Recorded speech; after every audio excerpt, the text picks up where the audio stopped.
Baiklah, saya awali. Assalamualaikum warahmatullahi wabarakatuh. Salam sejahtera untuk kita semua. Semoga kita diberi kenikmatan oleh Tuhan Yang Maha Kuasa sehingga kita dapat melaksanakan aktivitas apapun. Baiklah, kami dari kelompok 1 akan mempresentasikan teori inti atom dengan bentuk video. Sebelumnya, perkenalkan, nama saya Yoga Madri Wibowo. Di sini saya sebagai moderator. Dan selanjutnya ada Sinta Marcella sebagai pemateri. Selanjutnya lagi ada Yeni Santikasari sebagai pemateri. Selanjutnya ada Sunawati sebagai pemateri. Selanjutnya ada Dwi Tusuyana sebagai pemateri. Dan yang terakhir ada Aldo sebagai pemateri. Marilah tanpa berlama-lama kita langsung saja simak video pembelajaran berikut ini. Let's go. Pernahkah kalian berpikir bagaimana seandainya sepotong besi untuk menjadi dua, kemudian setiap bagian yang terkecil untuk menjadi dua lagi dan seterusnya? Sampai bentuk yang terkecil kira-kira apa yang akan diperoleh? Pernahkah juga kita berpikir hamparan pasir di pantai yang dari kejauhan tampak seperti hamparan permadani, tapi ketika didekati dan dipegang ternyata hanya butiran kecil? Nah, sekarang itulah semua zat yang ada di dunia juga tersusun atas partikel-partikel paling kecil yang menyusun zat besar partikel-partikel terkecil yang menyusun setiap zat oleh para ilmuwan dan dikenal sebagai sebutan atom. Dikemukakan oleh Demokritus dan Leucippus abad ke-5 Masehi. Kedua filsuf ini berandai-andai apa yang akan terjadi jika suatu benda, contohnya kayu, dipotong terus-menerus bagian yang kecil. Apakah akan selalu ada potongan kayu yang lebih kecil? Nah, kedua filsuf ini kemudian menyimpulkan bahwa jika suatu benda dipotong terus-menerus, akan diperoleh ukuran yang tidak dapat dipotong lagi. Nah, bagian terkecil ini disebut sebagai atom, yang berasal dari bahasa Yunani. Sampai di sini, para filsuf hanya sebatas merenungkan gagasan mereka tentang atom tanpa melakukan pembuktian empiris dengan eksperimen. Meskipun demikian, konsep atom ini bertahan hingga ribuan tahun. Pemahaman struktur atom semakin berkembang secara kuantitatif. Dalton mengibaratkan atom sebagai bola pejal dan mengemukakan 4 postulat. Yang pertama, materi yang tersusun atas partikel-partikel sangat padat dan kecil yang tidak dapat dibagi lagi.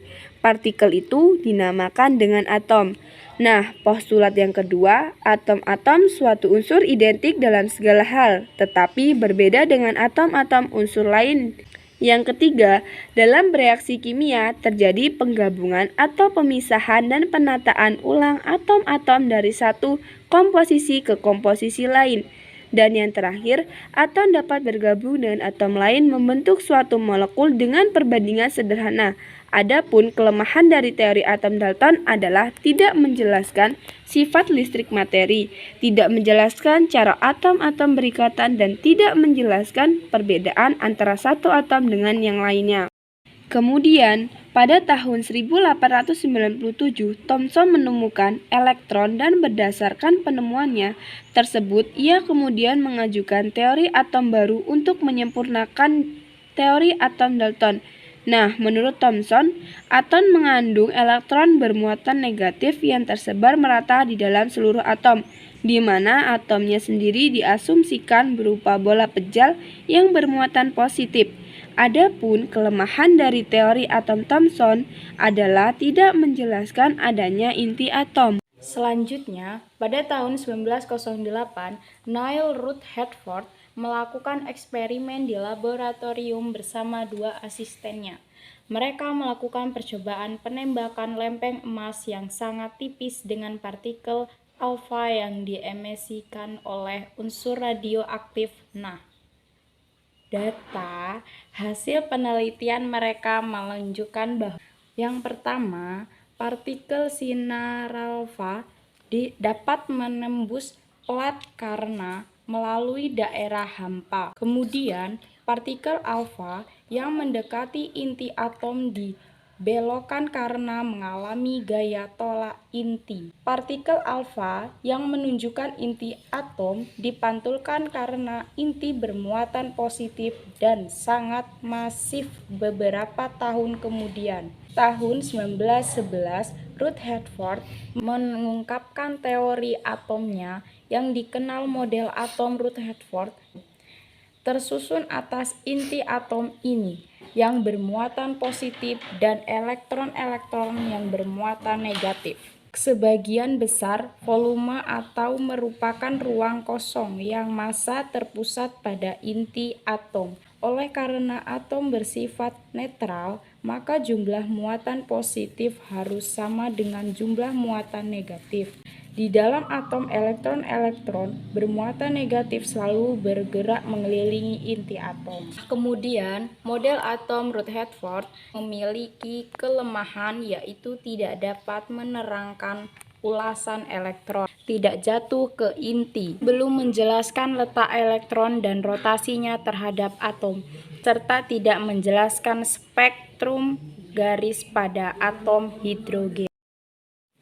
Nah, kali ini kita akan membahas bagaimana susunan elektron dalam kulit atom menurut teori atom Bohr. Kita ingat kembali bahwa Niels Bohr mengemukakan 4 postulat terkait model atom yang salah satunya ia mengatakan dalam mengelilingi inti atom, elektron berada pada kulit atau lintasan tertentu.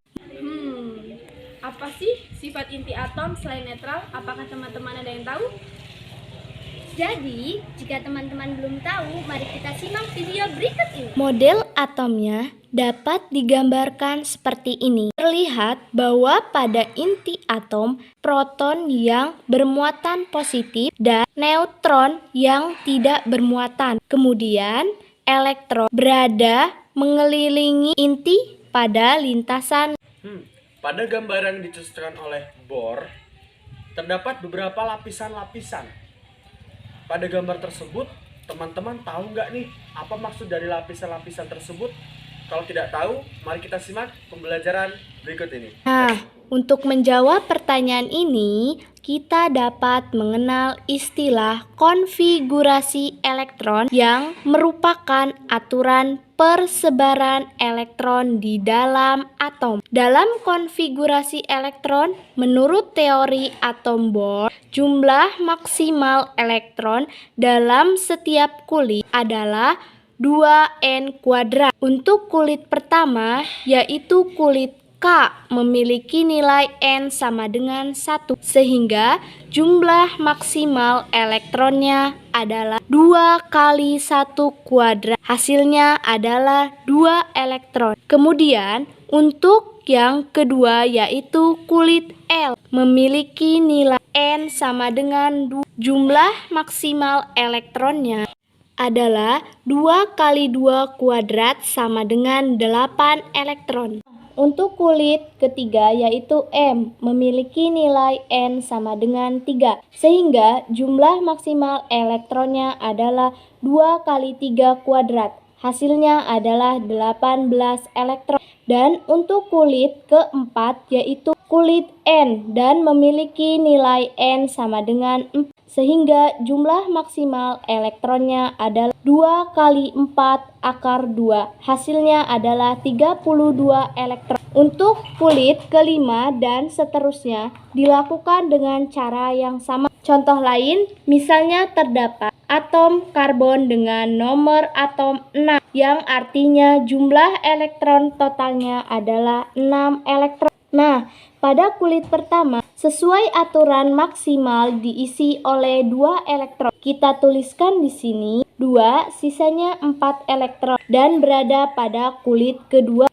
Jadi konfigurasinya adalah 24 elektron. Contoh berikutnya adalah Na dengan nomor atom 10. Kulit pertama terisi 2 elektron dan kulit berikutnya terisi 8 elektron, sehingga konfigurasi elektronnya adalah 28 elektron. Selanjutnya adalah atom P dengan nomor atom 15. Kulit pertama diisi oleh 2 elektron, berarti sisanya 13 elektron. Dan karena kulit kedua maksimal hanya dapat menampung 8 elektron, maka 8 elektron mengisi kulit kedua dan sisanya yaitu 5 elektron berada pada kulit ketiga, sehingga konfigurasi untuk P adalah 285. Kemudian untuk kalsium, nomor atomnya 20. Pada kulit pertama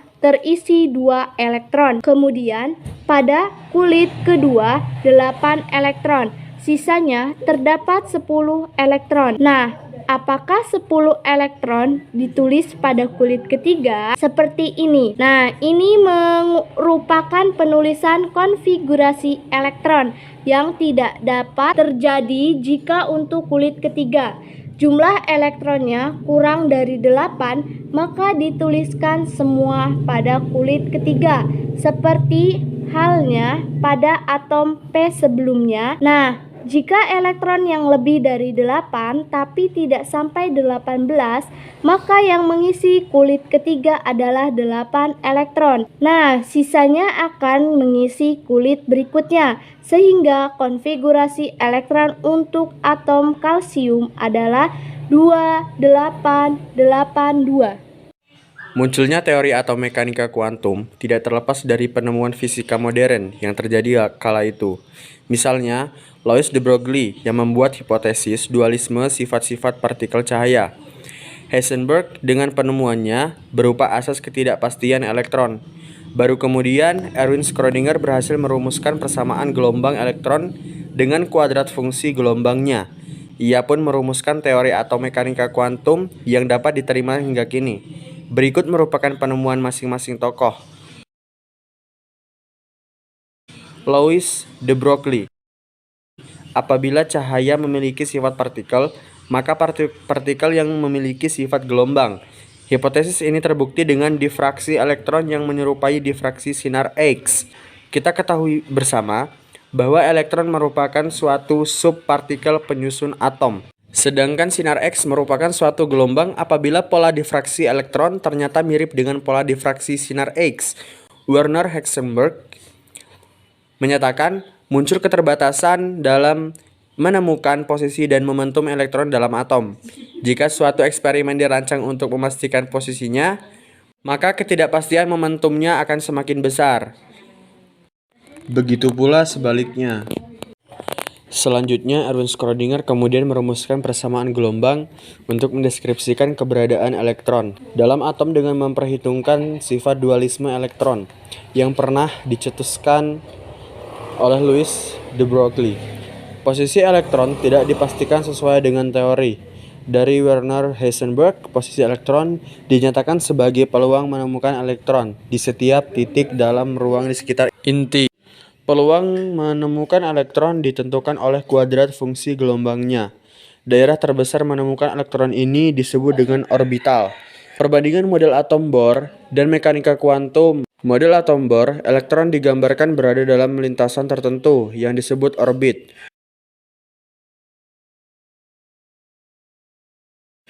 Orbit pada kulit pertama, orbit pada kulit kedua, orbit pada kulit ketiga. Model atom mekanika kuantum, elektron digambar berupa awan yang menunjukkan keboleh. Jadinya ditemukan dalam ruang di sekitar inti yang disebut orbital.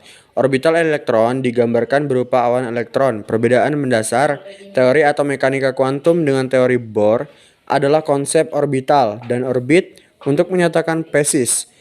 Elektron menurut mekanika kuantum, posisi elektron mengurangi inti atom adalah berupa peluang atau keboleh jadian secara rinci. Schrödinger merumuskan 3 bilangan kuantum untuk mendeskripsikan posisi elektron yang berupa gelombang.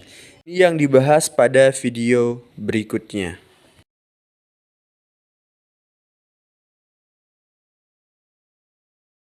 Baiklah teman-teman, itulah video mengenai teori inti atom yang telah kami presentasikan.